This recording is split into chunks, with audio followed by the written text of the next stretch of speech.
Hello, I'm Severin Suzuki speaking for ECHO, the Environmental Children's Organization. We're a group of 12 and 13-year-olds trying to make a difference. Vanessa Seti, Morgan Geisler, Michelle Quigg, and me. We've raised all the money to come here ourselves, to come 5,000 miles to tell you adults you must change your ways. Coming up here today, I have no hidden agenda. I am fighting for my future. Losing my future is not like losing an election or a few points on the stock market.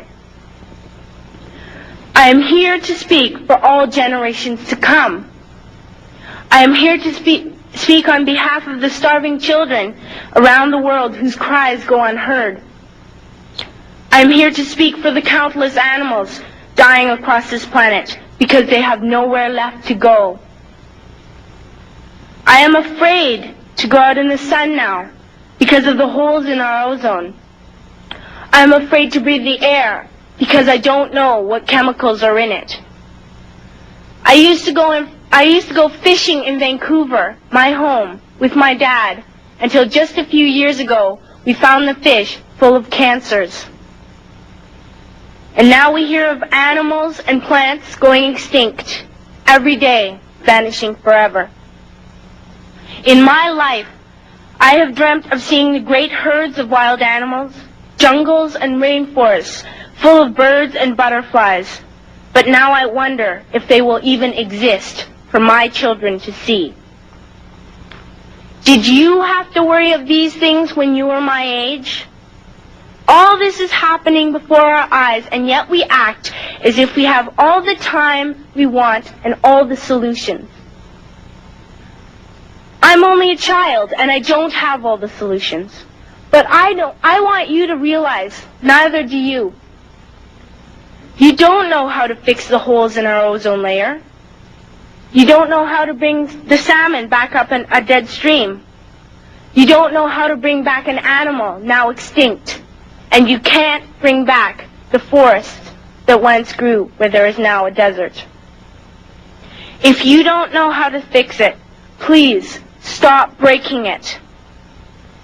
Here, you may be delegates of your government, business people, organizers, reporters, or politicians, but really, your mothers and fathers, sisters and brothers, aunts and uncles, and all of you are someone's child. I'm only a child, yet I know we are all part of a family, 5 billion strong.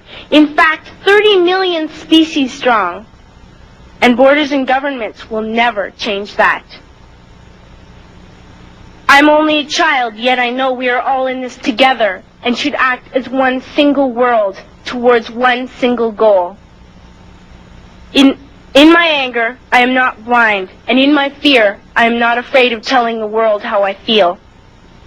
In my country, we make so much waste. We buy and throw away, buy and throw away, buy and throw away, and yet northern countries will not share with the needy. Even when we have more than enough, we are afraid to share. We are afraid to let go of some of our wealth.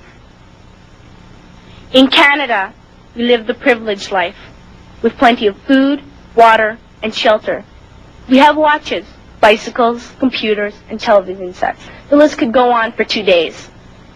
2 days ago, here in Brazil, we were shocked when we spent time with some children living on the streets.